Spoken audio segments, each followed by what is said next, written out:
Elville and Associates presents the Advisors Forum, December 2017. The following presentation is for educational purposes only. It is not intended as legal advice or as a substitute for legal advice or legal counseling and does not create an attorney-client relationship. Hello, everybody. We're going to get started. We're still waiting on a number of people, but I guess Cole might have made them think otherwise. But we appreciate you being here today for our Advisors Forum. So welcome and happy holidays to everybody. It's great to have you here. I see a lot of familiar faces and some new ones. A few very brief items. As many of you know, this is very casual, so please get up, get extra food. We have some nice warm coffee in the back there. There are also restrooms directly above us. And as many of you also know, for certified financial planners and CPAs, you may receive one continuing education credit hour for attending today. So I'll pass around a sheet for you to sign to note your attendance. Our next forum will be Thursday, February 15th, same time and place, so mark your calendars, and invitations will follow in mid-January. And Steve, I guess we'll be talking about the Heckerling. Yes, we're going to do a Heckerling update. Okay, very good. So today's speakers are Mr. Stephen Elville, Principal of Elville and Associates, and Ms. Jill Rosner, owner of Rosner Healthcare Navigation. And I'd like to give you a little bit of background about Jill. Jill Rosner, RN, BSN, CCM, is the founder of Rosner Healthcare Navigation, providing healthcare consulting, navigation, care management, and advocacy services for patients and their families. Her extensive credentials have made her a respected speaker, an adjunct lecturer at McDaniel College, and a columnist for the Carroll County Times. As an RN, she understands healthcare and is able to work with both patients, medical and planning professionals to find the best solutions. Her background in nursing and extensive knowledge allows her to help patients and families navigate insurance, healthcare options, aging in place and placement options, and is invaluable for families who live at a distance from their loved ones. Jill is very, very busy, and we appreciate her being here today to share her knowledge. Mr. Elville's work is centered in elder law, special needs planning, and estate planning, with special emphasis in the areas of tax planning and asset protection.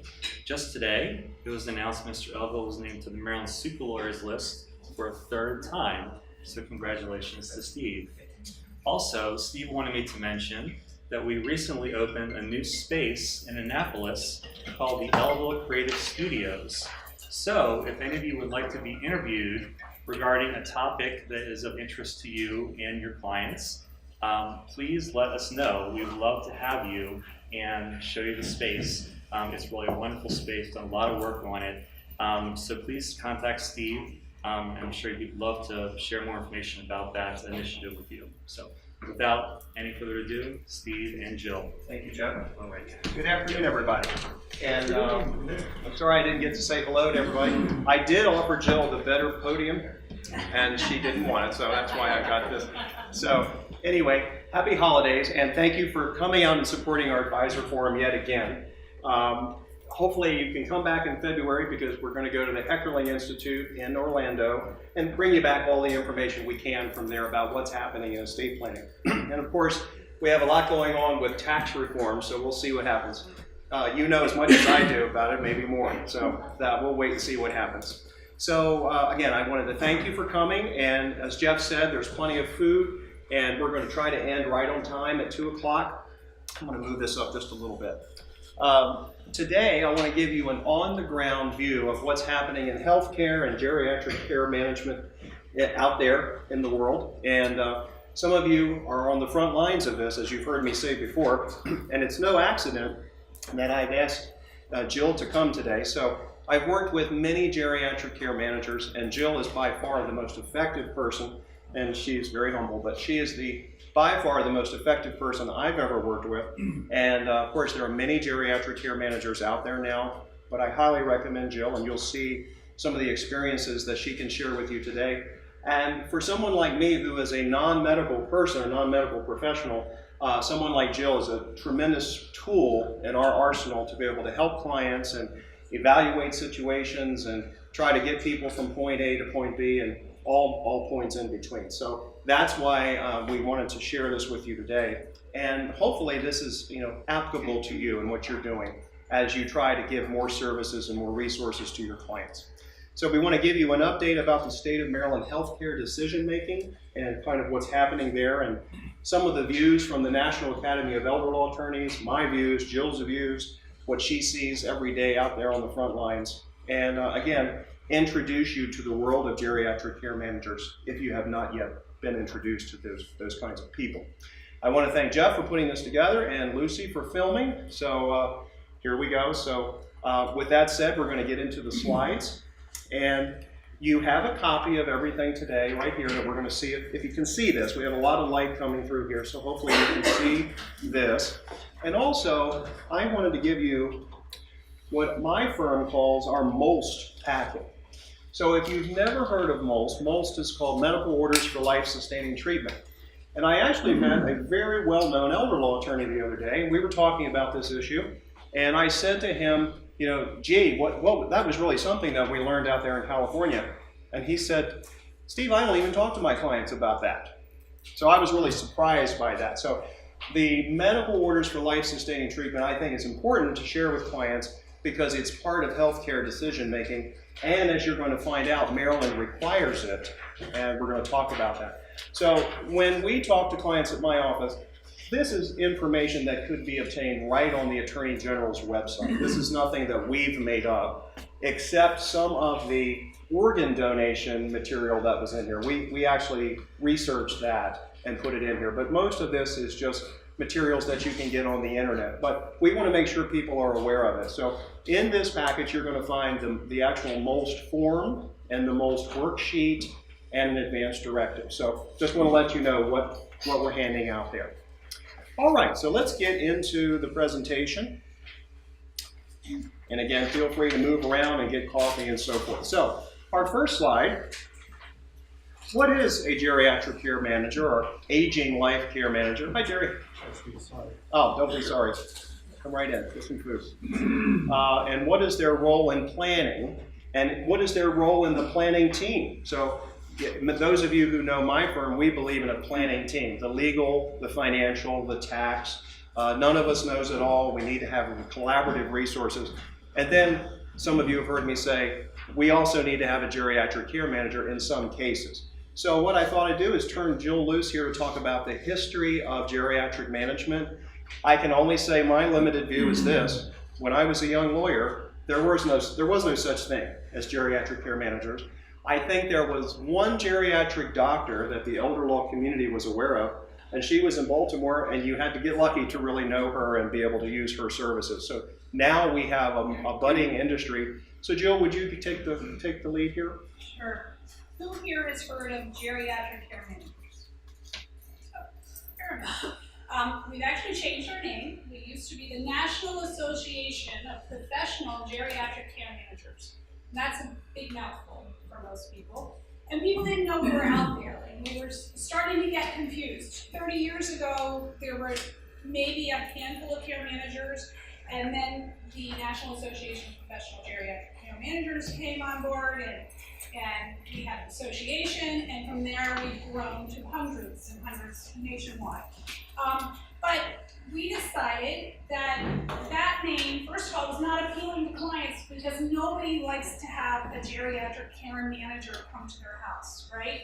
Because they feel that really says they're old, and a lot of times they think that means they're here to take me out, right? That's what they'll say to their family. Oh, you're bringing this nurse over and a social worker, and we come to their house to do an assessment, and they think, uh-oh, what's up? You're trying to put me someplace. So we also want to convey to people that we work with various age populations, not just 65 and older, that we work with a younger population too with other health issues. So we rebranded, and we are now called Aging Life Care Managers. So ALCA is our group, and that's a lot easier to remember than the National Association. So over time, we've grown, and why do people come to us? Why do people seek us out? Because typically, I think I've had, in my practice, maybe people that I can count on one hand who have actually called me themselves and said, I've heard you're out there and I need some help. I actually had a call this past week. You know, my wife and I are getting older and we want to stay in our homes and we want to plan ahead. And I'm always shocked because it's not usually the client themselves that calls me. It's usually their adult children who have now come into the home and they're seeing things that are concerning to them. And so they say, we need help. They don't always know care managers are out there, but they oftentimes find care managers through their elder law attorneys, occasionally through their physicians. I wish I could say physicians were aware and would refer us. And I have made many aware. We all make physicians aware, but whether or not they'll refer, that's been an issue for whatever reason. Lots of other people refer us, CPAs, financial advisors, people who have contact with the aging population or people who have health crises and they need access to finances. You know, they'll say, I don't know what to do from here, and then that's how we get connected. So it's usually from the adult children.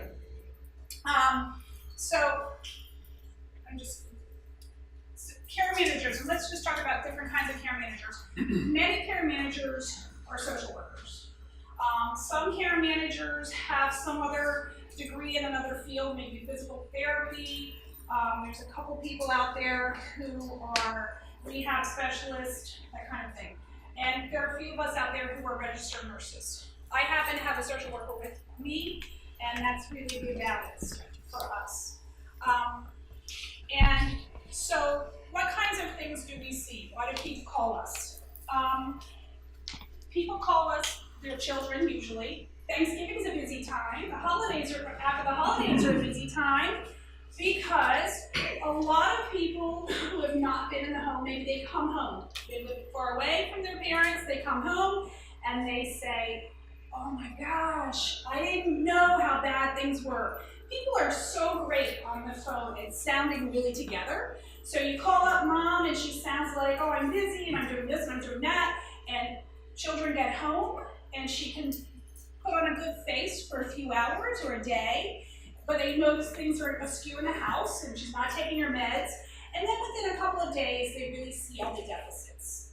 And so we get a lot of calls from family members afar who are seeing this, but we also get a fair amount of calls from people who are local, who actually, you know, Steve will call me and say, I have a client that needs your services because the daughter came in today and they're doing some planning with mom, and mom is not doing well living in her home.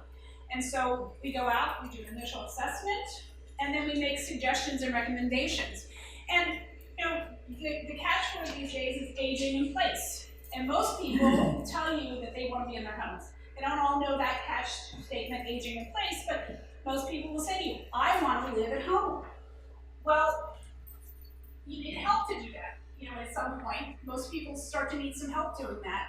And we look at, is it feasible? Is their environment safe for them to be in? Can we make the environment such that they can be successful in it?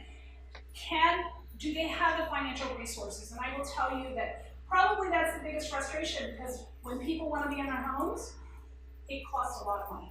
And so do they have the financial resources to be in their home and get the care in their home that they need? Sometimes people, you know, I'm always surprised when people say, oh, you know, I talked to so-and-so and it's cheaper to be in my house than it is to be in the assisted living or nursing home, and that is not the case.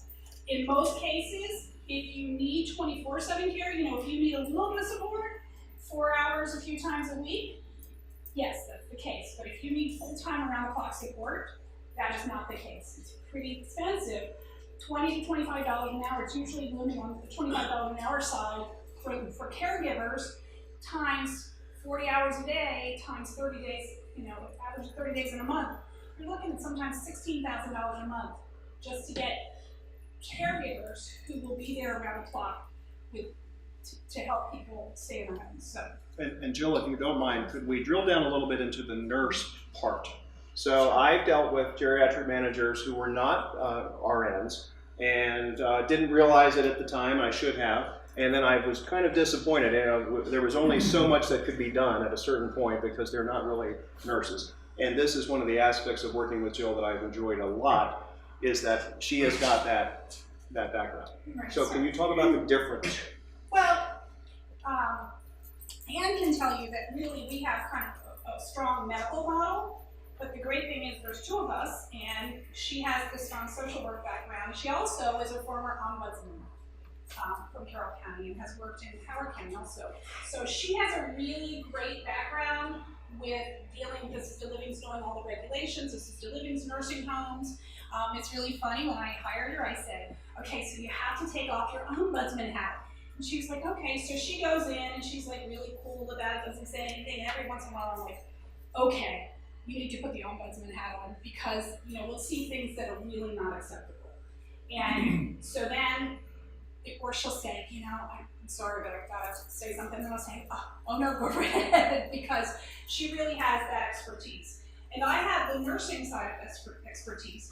So we work well together because on the medical model side of things, we typically do a first assessment together. Most care management companies do not do that. They send a nurse and a social worker, but we always meet the client, the first assessment together, so that from there, we both know the client, we can both work on things in our expertise. So we'll go in, we'll see someone. So many people right now have such incredibly complex medical situations that it's hard to know how, you know, you can navigate without having some medical background involved. And Jill, I think this segues into the next slide, which is, you know, what is the situation on the ground today, and what's Jill seeing out there? So please go ahead.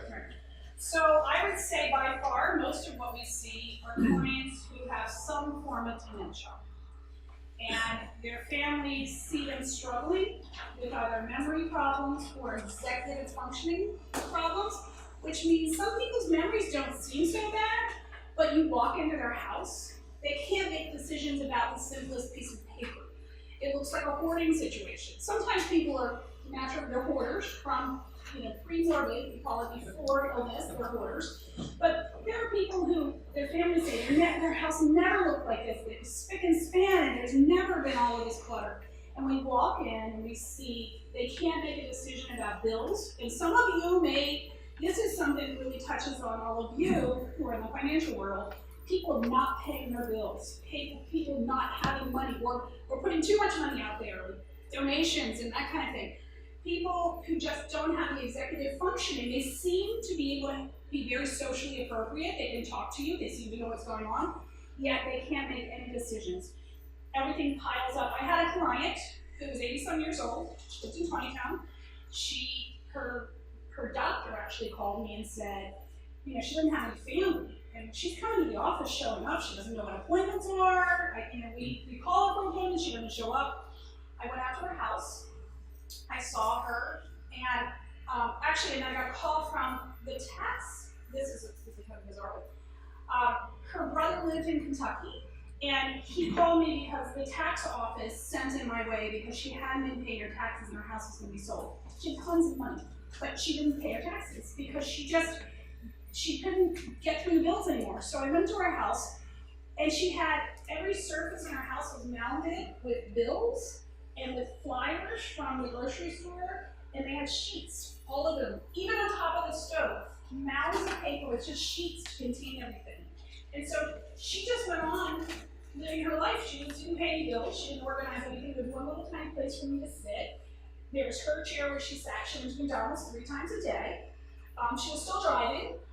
And it was really a very sad situation. We actually had to get protective services involved to get her out of her home, to make her safe. So typically we see a lot of dementia. We see a lot of people with mental illness now. That's becoming a really big challenge for family members. Family members who are really struggling because they've had someone with mental illness in their family all their lives. Siblings oftentimes. So I take care of a client who has mental illness. Her parents are both deceased now. She has a trust. Her sister called me and said, you know, like, we can't take it anymore. It's constantly something. But we've worked with this family and this client, and we've really gotten her under really good control. And her family doesn't have all that stress anymore, constant situations and drama. So we see a lot of mental illness. We are seeing more and more people with drug addiction issues who have narcotic or alcohol addiction issues, whose families are really to the point where they're saying, we can't do this anymore, we need somebody else to intervene. So we see a lot of people across the spectrum, lots of chronic illness, congestive heart failure, and diabetes, heart disease, that kind of thing, and people who have more chronic or acute illnesses such as a cancer diagnosis that maybe they don't have a lot of family support and they need some direction. And Jill, I was thinking, a lot of the financial advisors in this room and CPAs and of course lawyers are on the front lines of seeing their clients be affected and so forth, and I think that's why they've come today. And you're seeing the front lines as well. So I think what you're saying is a good geriatric care manager will be proactive in trying to identify these things. And we're going to get into abuse and all kinds of things that are going on out there today. And Jill's going to give you some examples. But would you agree with me, a good geriatric care manager or team is going to be proactive? Yes, and we do. We love it when families call us before the crisis, but I can't tell you how many times we get a call saying, my mother's in the hospital, she's got to go to rehab, she's never going to be able to go back to her home and live alone anymore. We need to know what to do now. And she doesn't have any money, she's going to need medical assistance. Or, we need to know how to move forward. A lot of times we do get people who are proactive and say, come and do this assessment now, and that's great because we have eyes on now. We do a very thorough assessment. We're in the home a couple of hours at least, sometimes 3 hours, and we do head to toe. We do health assessment, we do home assessment, we do safety and risk assessment, go through what kind of accommodations need to be made in the house. We do psychosocial, who's the family, who's involved, who's doing what. So we go through everybody's entire sort of like the medication list, not only their list, but we look at their pills and how they're taking them and count pills if we need to see if they're taking them properly. So we do a really thorough assessment to begin with, and then we make recommendations based on those assessments, whether if somebody wants to stay in their homes, we look at their financial, and that's how sort of we all tie together. We look at their, not only, we're really the coordinators, we look at what are their health problems and their maybe cognitive problems, what do they need to be safe, whether it's in their home or moving on, and how much money do they have to support this? Who do they have for support around them? What is it that they plan for? Do they have a plan? Do they have any money? And do they have an elder law attorney that can help direct them through some of these things? So. And Jill, we're going to move on to some more Sure. slides, but I wanted you to maybe touch on, Jill said we're the managers. There's a team, there's a caregiving team in place that Jill is usually managing in some way. So can you explain how some of the agency nurses relate to what you do? So an agency sends their nurse out every 2 weeks or whatever they do. How do you fit into that picture? Okay, so just to be clear, this is a really confusing topic for many people. When people talk about home health care, there's a distinction in home health care. There's skilled home health care, which means you left the hospital or you had some kind of problem, you saw your doctor and you have a health problem, maybe you have a wound on your leg or something, and this skilled home health care comes in. There's a Hopkins Home Health, there's Carroll Hospital Center has one, Northwest, actually they've combined to be Maryland Home Care, there's Beata, there's all kinds of Medisys, there's all kinds of home health care out there that are skilled nursing. They send a nurse in to do intake and then maybe come out to see somebody once a month if they need that. They have physical therapists, occupational therapists, and speech therapists. Those are paid by Medicare under Part B, if it's an outpatient service that's paid for by Medicare. People confuse home health care, the aides, or what we call residential service agencies. Those are the visiting angels, the right at home, the home instead, all of those that you see on TV, the advertisements. Those people are non-skilled, they're aides, those are called residential service agencies, but they're clumped under home health care. So those aides come into the home, and they may be there around the clock and shift work. They may be there, 4-hour stretches a few times a week or every day. And the way that we sort of interact with them is usually we're the ones that refer to the home health, whether it be they need skilled nursing needs or they need a residential service agency. We usually refer to the companies that we work well with. We know they're responsive, we know they're going to do a good job, we have good communication with them, and then those aides are accountable to their agency. However, we're sort of the eyes on the ground because their agency is coming in for a 45-day or 60-day nursing assessment of the client, but they're not coming in and seeing them on a regular basis. It's just the aides coming and going. So we're really managing them, even though they're accountable to their agency, we're really managing them to make sure that the client is getting what they need and that caregivers are doing what they're supposed to do. And a lot of times we're the intermediary between family because family doesn't want to be the ones who say, we didn't like that caregiver, we didn't like how she interacted with mom, or we found her sleeping, or that person doesn't really interact very well, she's on her phone a lot. I mean, these are things we hear, or they weren't responsive, they don't seem to be able to handle mom well. We're the ones that oftentimes are the intermediary. We go to the agency and say, we need to talk about this caregiver. Sometimes we direct line talk with the caregiver. Sometimes we go to the agency and say, these are some issues. Sometimes we have to say, we don't want that caregiver anymore. So that's how we really sort of manage that part of it. Appreciate that. And if time allows, I would like you, maybe at the end, if we have time, to talk about hospice and how sometimes you are interacting with hospice. Okay, in the interest of time, we're going to move on to the next slide. Thank you, Jill. There's much more to say coming up. So financial abuse, conflicts of interest, conflicts between siblings, accountability, problems, abuses of power, undue influence, special needs, and spousal situation. So that's a mouthful. So I'm going to just get into this a little bit. So we're seeing a lot of financial abuse. I know you are on the front lines of seeing what's happening with your clients' assets. Recently, I had to call a financial advisor in Columbia and make them aware that a distant relative or acquaintance of the family was trying to exercise undue influence over someone with a $3 million brokerage account.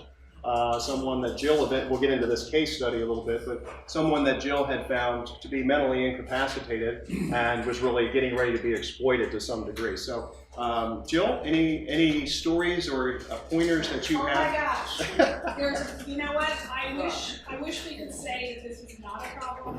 This is a huge, huge problem.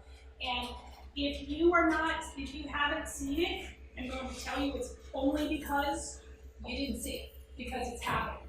It is happening out there all the time. For example, all of a sudden, a niece comes on the scene who is never involved in care. Suddenly wants to take Auntie out to lunch, wants to take her shopping, wants to do this and do that, and they just get themselves embedded in that person's life, and then before you know it, their money's going out the window.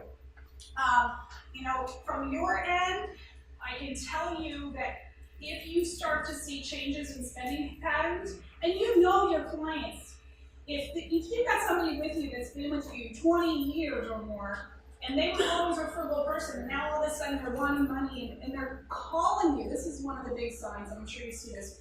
The people who are calling you incessantly about their money. What about my money today? And they don't remember that they called yesterday, or they called earlier today, they called last week about the same thing. Those are the red flags.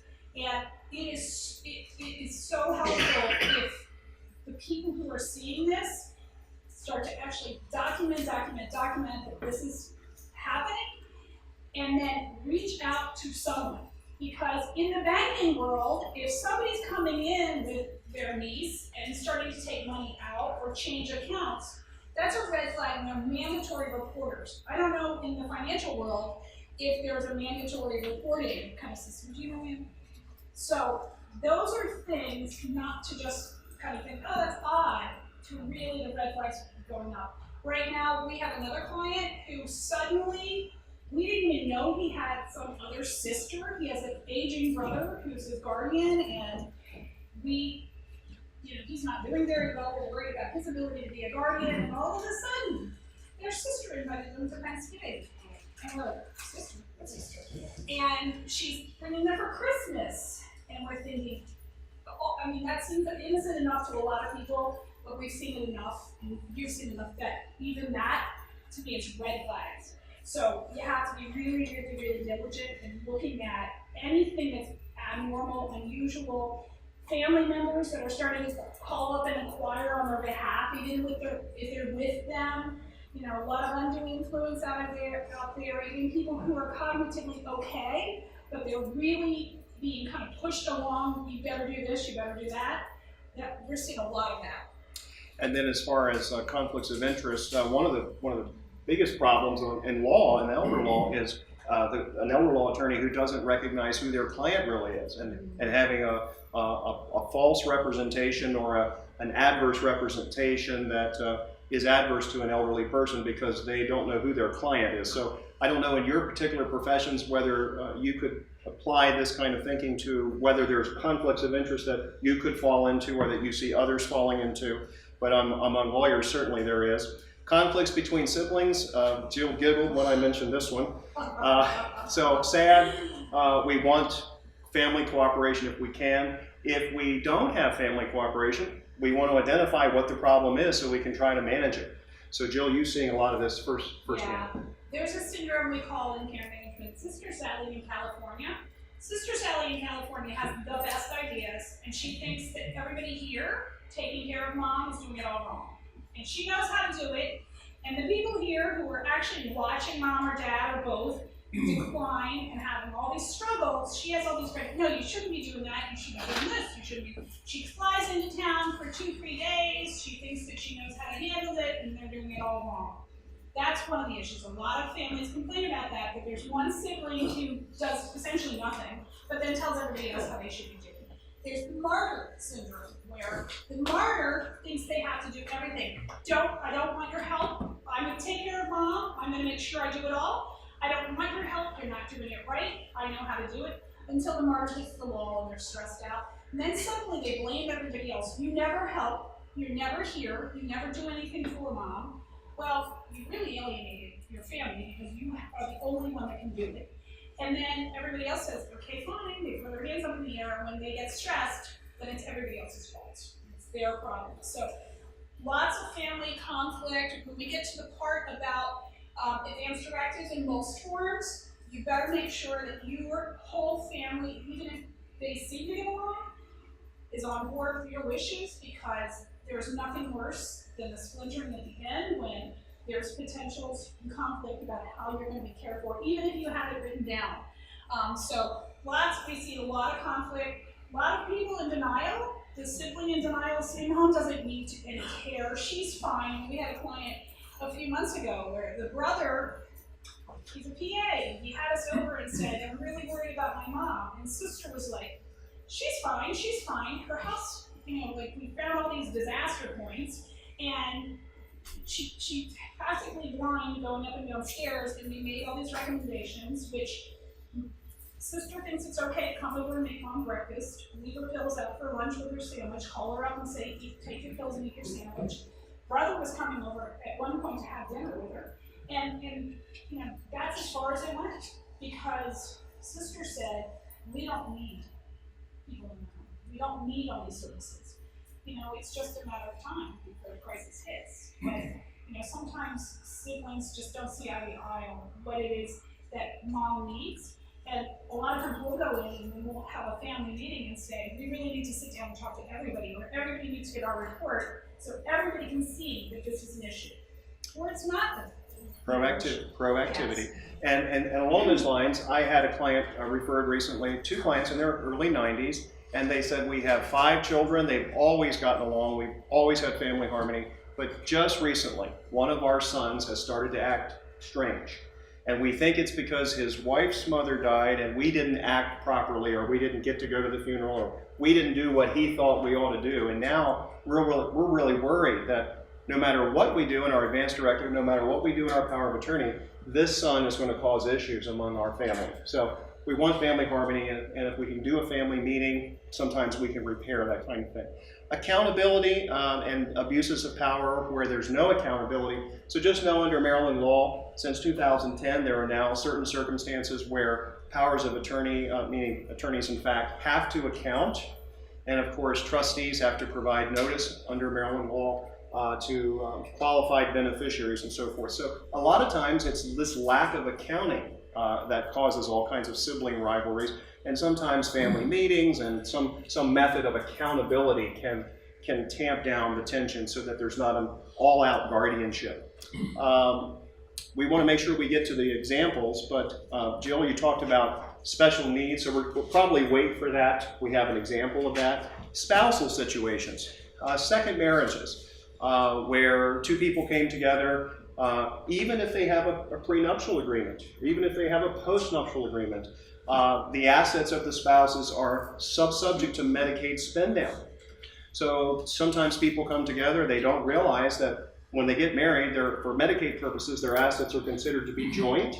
And now if they have to do a Medicaid spend down, the well spouse can kind of blow up the estate plan of the person who is sick and not necessarily leave assets to their children.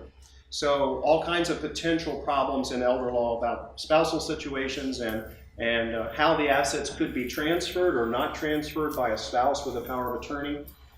Jill, any comments about spousal situations and how you go in and, let's say it's a conventional situation. You go in and you help the well spouse with direction. Okay, so first of all, I have to tell you all I'm completely tainted on this subject. I was at dinner on Monday night with a group of friends who I've known since our oldest children are 28 years old. We have a child study group together.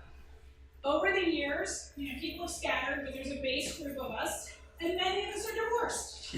And we had this big conversation, and I have to tell you, I said to them, why would you get married again? You've had children, it's a mess. Let me just tell you the second time around, blending families and money, it's a mess. Don't do it if you don't have to. So, she shakes her head. So, I say that because we see this all the time. Two families get together. Mom has, this is what I see mostly. Mom was married to a man who did well and saved well, and I'm sure you guys see both sides of it all the time. But Mom was married to a man who saved well and had lots of assets for her to take care of her.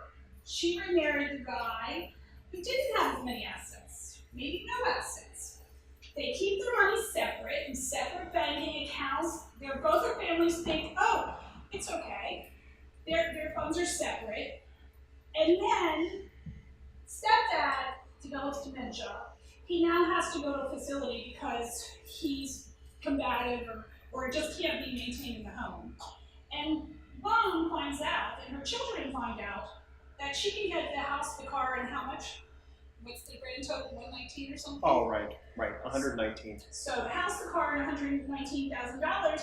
And so Mom, unless she gets an elder law attorney to help her out with that, is now going to have to spend down, and she's going to have very little left for her care, and stepdad is going to have a lot left for his care. That's an issue. The other issue here is how people divide their money. I've had clients who went into a marriage, the stepdad sold his house and decided to give all his money to his children now. I'm going to be nice, I'm moving into this other house, I'm going to give the kids all the money now. Well then guess what? He has no money for his care because he didn't think about that. And now the money's coming out of her pocket for his care, and there could be spend down issues for him. There are later issues of 5-year look back. So it gets kind of messy. So I'm sorry. No, that's quite all right. So there are many, many stories. So in the interest of time, because I want to get to the examples and we want to talk about mulch and so forth, let's get to this slide now. So Jill, in a nutshell, is it best to get an advisor or a manager, I should say a geriatric manager, involved sooner than later? Yes. Now I'll tell you what, people will flinch when you tell them at the cost of an assessment. It's ridiculous. It's like nothing compared to the mess you can get yourself into and this money that you may end up spending down the road. To have just a first-time assessment. We always say, you'll come to the assessment, If you don't need our services anymore, that's great. We'll give you the roadmap. You head on down the road. And if you need help, you want us to hold your hand, we'll do that at an hourly fee. And oftentimes, the ones who are the people who are thinking, oh, we don't need that, are the ones who end up spending a lot more money because they made some bad decisions on plan. So sooner than later, and my experience is that people are looking for help. So any situation that I even get the slightest hint that someone needs help, they're really stuck, they don't know how to place their loved one. Jill has worked on situations where we're placing people from a nursing home, someone that has PTSD, someone who's really difficult and has to be placed into an assisted living, tough placements or easier placements or assessments in the home. I find that people are looking for help, and every time I refer Jill, I know it's very needed, and people grasp onto that. Affordability, Jill, you don't have to tell your prices, but generally speaking, how much is a geriatric care manager per hour? About 125 to 150. I know that some of the corporate kind of life, Senior Bridge, they're like 175 an hour, but most are about 125 to 150 an hour. Some of us do a flat fee for the initial assessment to do it. And I tell clients, relatively speaking, this is a low-cost service that is worth its weight in gold, and that's been my experience. A huge opportunity to provide assistance. I just put a few notes down here to provide certainty, continuity, clarification, and guidance, and peace of mind for people by getting them connected to someone who's an expert. All right, now let's go to the next slide. What is the current state of the advanced directive in Maryland, and why is it considered to be lacking? So let me tell you a real quick story. We had our client event about a month and a half, 2 months ago, and Barbara Jacobs, who is the head nurse for Anne Arundel Medical Center, was kind enough to come, and she talked about how the advanced directive is really lacking. It's really not covering all the bases these days. So I'm making a lot of assumptions here. I'm assuming that you know what an advanced directive is, and there is one in your handout. And then I'm assuming you know about the MOLST form, which is a medical order signed by a doctor. And then in the middle here, we have the MOLST worksheet. So first of all, the comments from Anne Arundel Medical Center. This advanced directive is really not that effective these days, okay? It's got a lot of holes in it. How do you take this advanced directive and make it work with this highly technical MOLST form? It just doesn't seem to make a lot of sense. So what do you do there?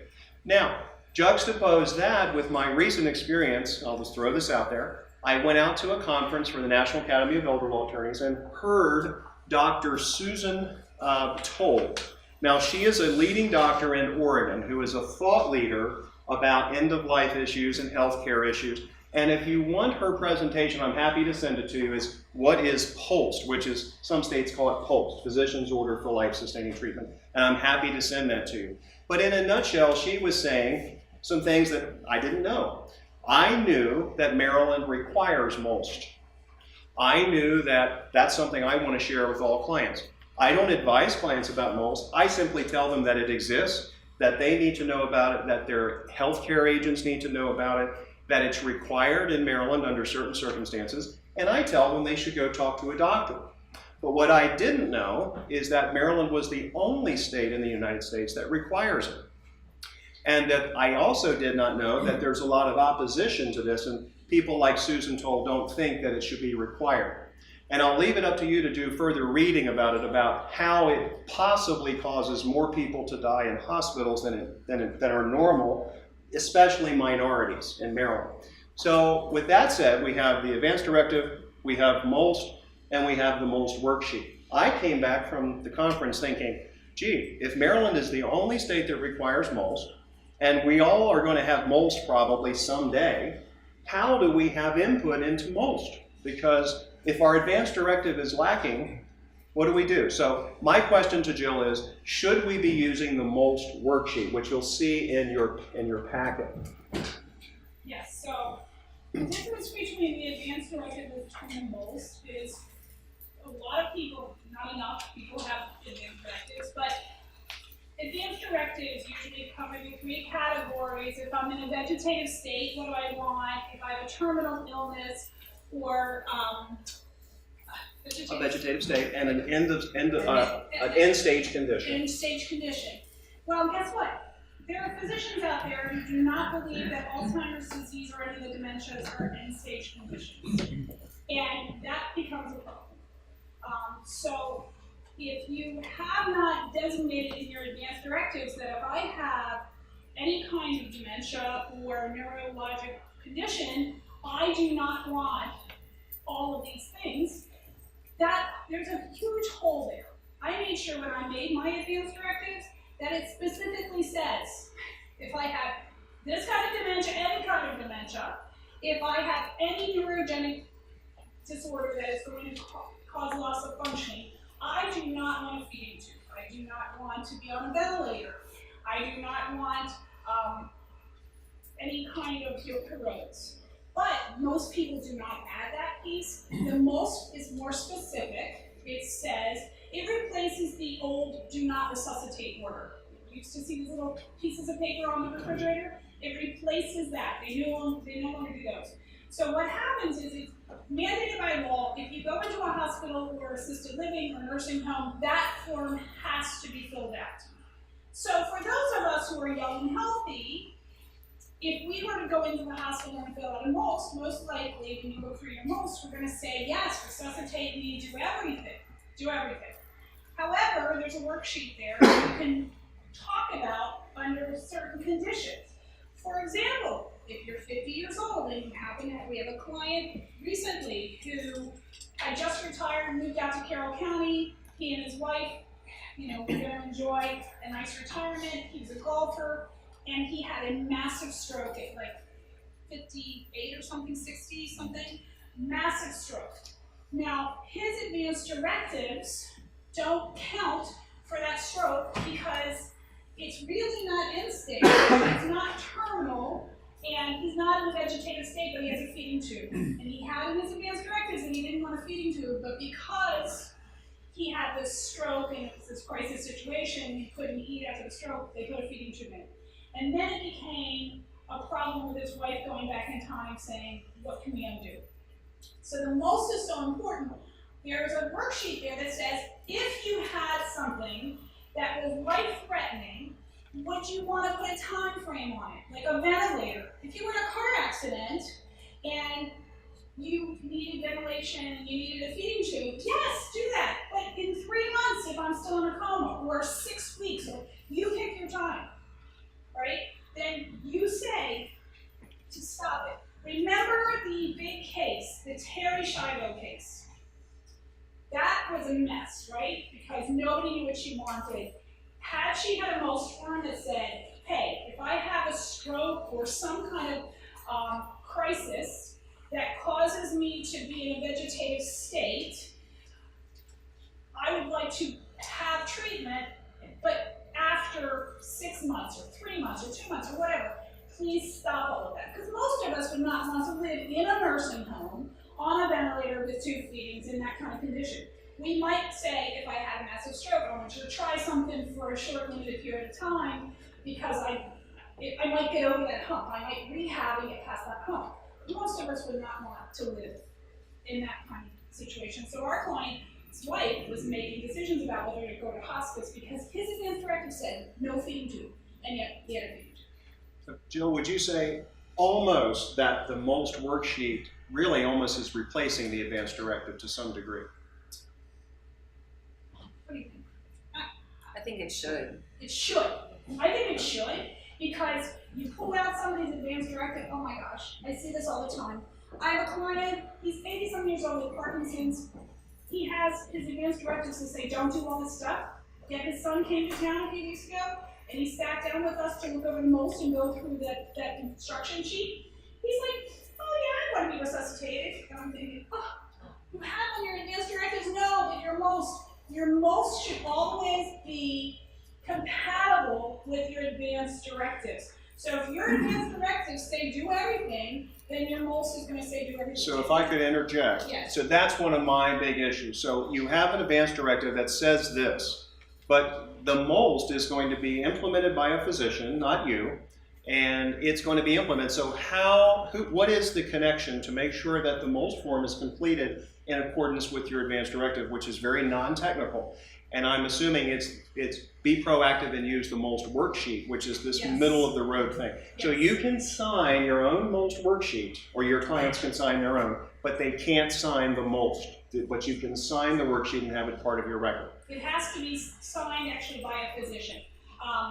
And I have to tell you that you have to talk to your family about it, because in crisis, I have seen too many times, a physician will look at the wife. I had a client who was a disaster, and they looked at his wife, and she knew what his MOLST said, and she said, don't resuscitate, and darn it, if he had a blood pressure of 30 over nothing, he was barely alive, and he looked up and he said, do everything.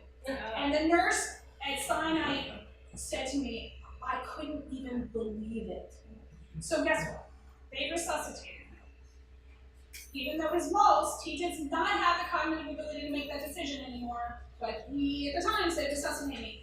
And he went on to live in a terrible state in a nursing home that didn't want him and tried to throw him out. And that's a big court test. And so it was not a good situation. So physicians do not, there's a law that says you have to follow them, and you can get a $10,000 fine for not following someone's advanced directives. But so many times I had a patient at an assisted living, she had 10 children, and 5 of them said put a feeding tube in, and 5 of them said don't, and her advanced directive said don't. And they did it anyway because the doctor looked at them and said, what do you want to do? And you should never have asked them. The MOLST is right there in your face. Do not ask someone, look at the MOLST. So this lady got a feeding tube and died like 3 weeks later after misery of pulling out a feeding tube and all of that kind of stuff. So Jill, as we move on Wait, towards... John has a Go question. ahead, John. Quick question. I always think of a MOLST form for my own mom and dad who are in their 80s, but not for me. But this is a wake-up call. Everybody in this room probably needs a MOLST. Everybody. Well, I'll just say that Dr. Susan Toll, who was this is one person I heard, she is against the overuse of MOLST too soon. But she does feel that because Maryland requires it, we probably should be very proactive with our MOLST worksheet. So would you say, in summary, what should clients do, what should our advisors do to prepare themselves for healthcare decision making? Would you say, talk to your doctor about the difference between the advanced directive and MOLST and this in-between vehicle, the worksheet, and should you fill it out in advance? Would you agree with that? Yes, I do think so, but I also think that you need to update. Because most of us in this room would say, do everything. Or don't put a feeding tube in if I have a brain, a stroke or some kind of brain injury. But most of us would want everything. So update it. Don't wait 30 years from now. And then you have the same old MOLST hanging around. So the worksheet, remember, is giving you input into your potential MOLST form. And that's what I'm really talking about. Yes. Lorraine? And Steve, my name's Lorraine Whitaker. Most of you don't know me. Steve does know me. I'm a litigator, and I don't write these things, but I do trials, a lot of trials and this stuff. My question from a litigator's standpoint is this. We got a DNR, we got a MOLST that doesn't agree, and we got a worksheet. What's the court going to do with that? And because we do have lawyers in my office who will do advanced directives and stuff, I don't know personally, but they do. Are you telling me the worksheet has no legal bearing in the court of law, or does it? I think the worksheet is an unknown. For example, I'll digress for just a second. Barbara Jacobs from Anne Arundel Medical Center, she came to our client event. She handed out this form, which is in your packet. She said, try to start more conversations with families. I think this is a good tool. This is free. You can order this, I understand, from a nonprofit. She seemed, and this is not a judgment, she seemed to be clueless about what the worksheet was. But the Attorney General puts it out there, then I come back from California and I find out that the worksheet the MOLST is required, and Maryland is the only state that requires it. So it seems to me that worksheet is there for a reason. So in my first blush opinion would be, if the advance directive said, no, my agent can't change my decisions, instead of yes, my agent can change my decisions. It says no, and the person's MOLST worksheet and MOLST are consistent, then I think that's the position the court would take. But if the agent has the ability to change the MOLST, has the ability to change the person's decisions, then I think you've got a mess there. And by the way, in your example, the doctor the person probably doesn't have capacity that says do everything. And I do advise doctors as part of my practice at times. I advise my doctor every time to save the person and, you know, as a liability issue. Because they use their license, and two, they can give them criminal charges. If the person's trying to save me and you say, oh, there's a piece of paper here that says. Oh, no. that one time. No, I agree with I have you. to disagree with that example. I understand that the person did not have a good ending, but. No, I agree with you. I agree with you on that. It's important to have it on paper, so that if he didn't look up and say, save me, that when the doctor looked at his wife, she could say, his most form says, don't save me. I And understand then that. she doesn't have that guilt of like, I gotta make that decision. Because doctors should really be looking at the form, not looking to family to make that decision, because then you're opening up a can of worms.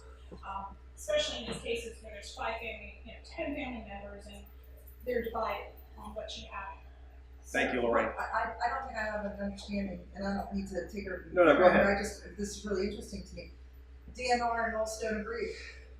Because from what I understand, the Mulch is being filled out with the doctor. Yes. So Well- we can do all the planning we want with our clients. And then they get in front of the doctor in the situation, and the doctor fills out the Mulch and has no idea that this worksheet may exist or the DNR. So the worksheet is, my understanding is, it's supposed to be part of your medical record if you sign it with a nurse practitioner. Now, let's say I get shipped to assisted living and I have to have a Mulch form within 48 hours. And I'm just making this up. Let's say no family member shows up. A doctor comes in there and fills out my Mulch form. Who advised this doctor about what I wanted? And what did that doctor put in my Mulch form?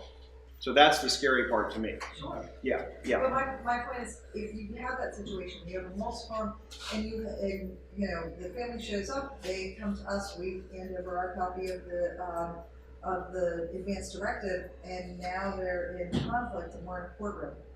Does anybody have any idea what's going to happen in that situation? I think the Mulch is going to control myself because it was signed by a doctor. But So the persons who, when they were in their right mind, set this down 5 years before, their wishes aren't going to control. I think it's a matter of, did the doctor have a chance to talk to this person as they were filling out the Mulch form, or if this person was incapacitated and the doctor filled it out and it's inconsistent.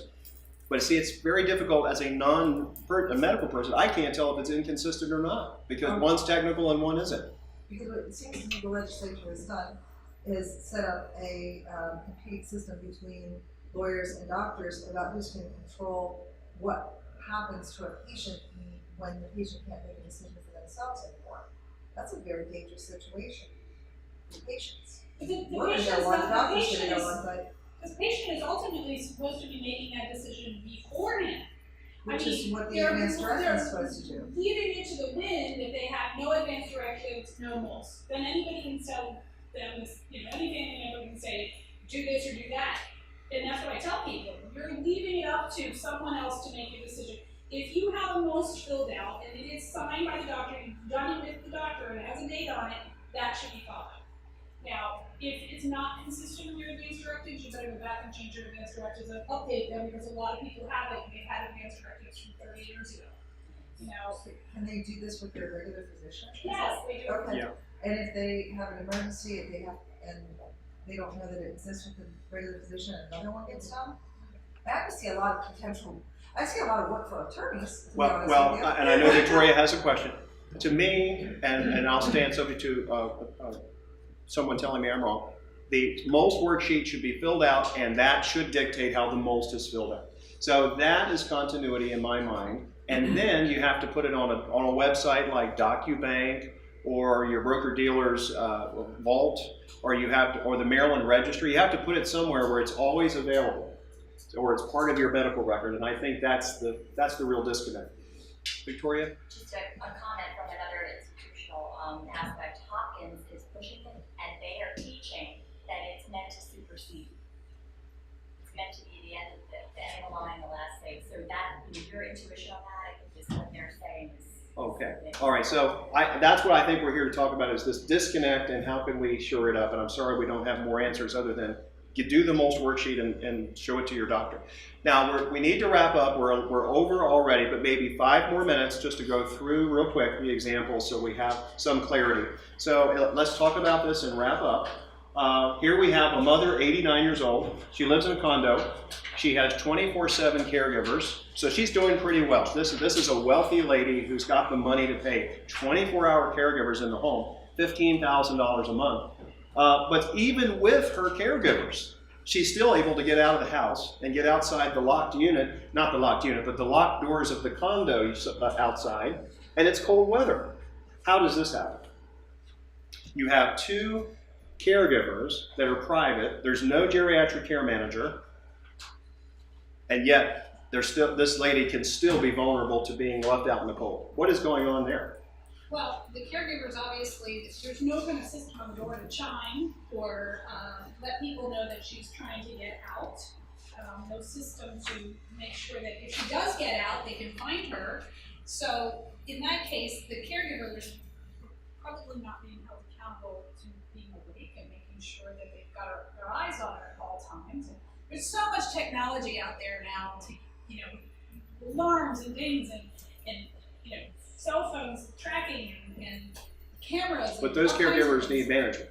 Excuse me? They need management. Yes, Okay. they need some help making sure that either a family member is in there making sure that they're doing what they need to do, or All right. somebody's organizing. All right, so dangerous situation, even though she has 24-hour care. Now, this situation, we have a young male, 64 years old. He has early Alzheimer's. It's very aggressive. He wants to remain home as long as possible. Now, this is a tragic situation that I actually experienced with a client, and he eventually died in his 60s from early Alzheimer's. But here he is trying to stay in his home. His wife is trying to do everything she can. What could you do to help?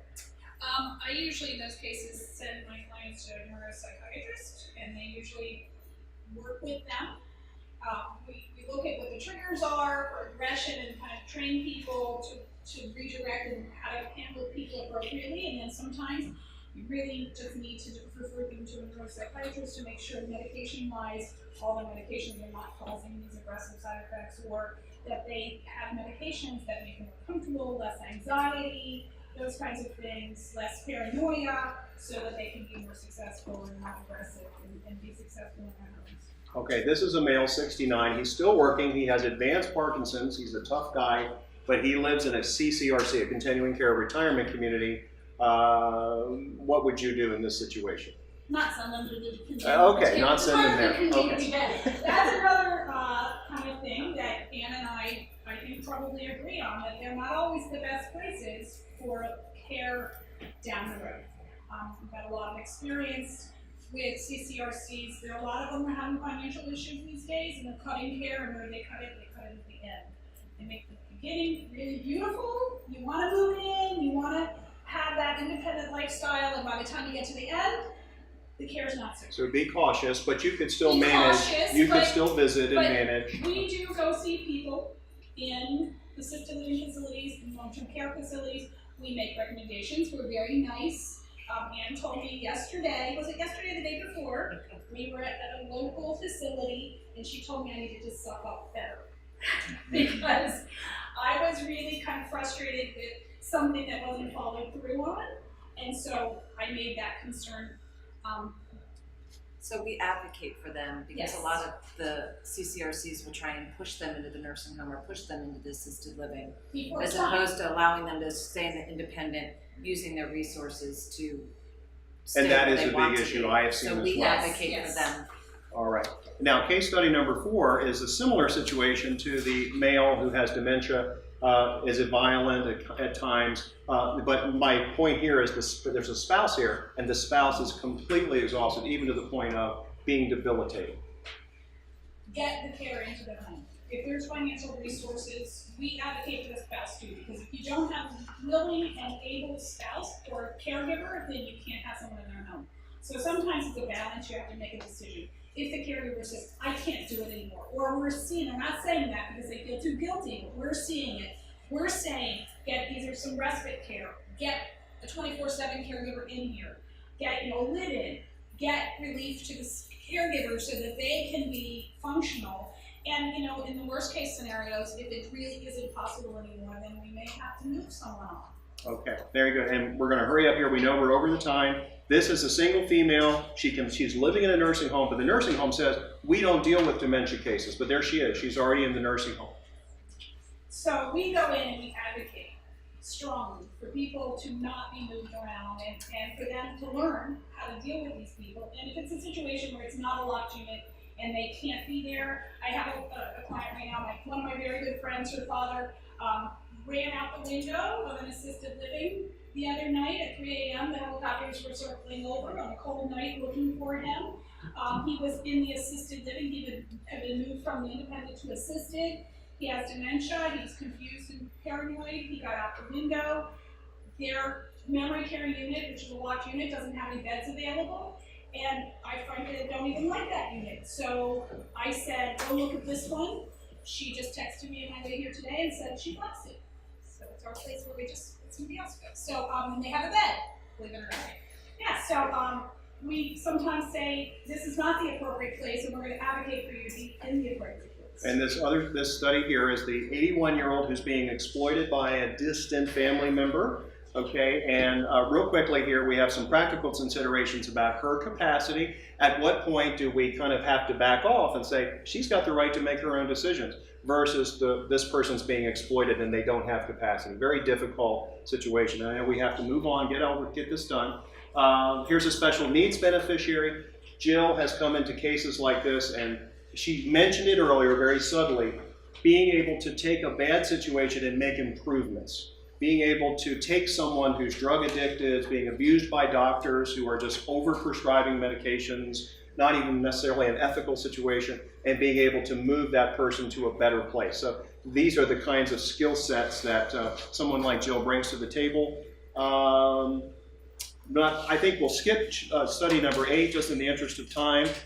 Here's an elderly couple, number 9, that has a disabled child living at home that they've taken care of for 45 years. My point here is that this elderly couple is very, very concerned about the end of their lives and who's going to take care of the special needs child that requires all kinds of care. So Jill can help, people like Jill can help in those situations, making a transition.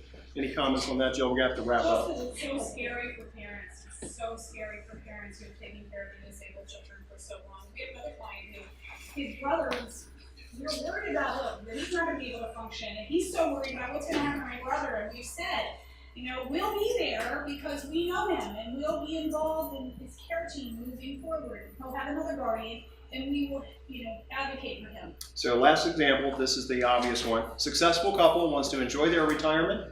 The mother needs 24-hour care. The husband wants to retire to Florida, mainly because the wife really wants to retire now, not in 3 years, when mother is better. Jill, what can you do to give this couple peace of mind? We also have somebody else who's moving, and they want to make sure that their mom is settled before they move on for their transition. And we just make sure that they're comfortable, and we place them in the appropriate place because they're not going to be able to be cared for by their children anymore. Or could be managed at home. Or they could be managed at home if they have a piece in place.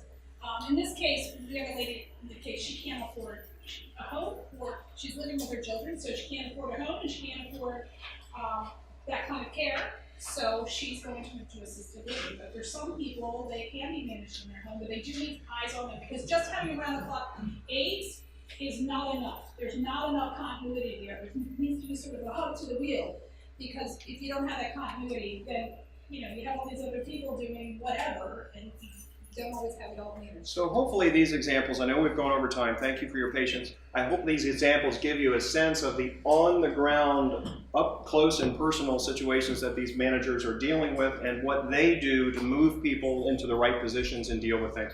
I appreciate you coming, and again, if you want this post information from Dr. Susan Toll, give me an email or email Jeff. I'm sorry, Jeff?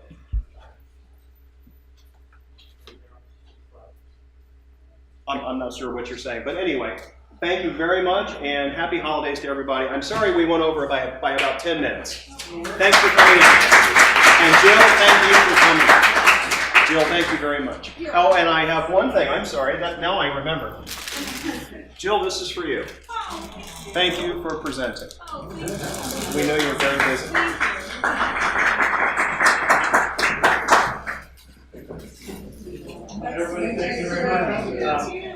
Yes. This is going to be available, thanks to Lucy, by podcast tomorrow. And we'll also have the video available next week, and we'll make sure to send that to you as well. So thank you again.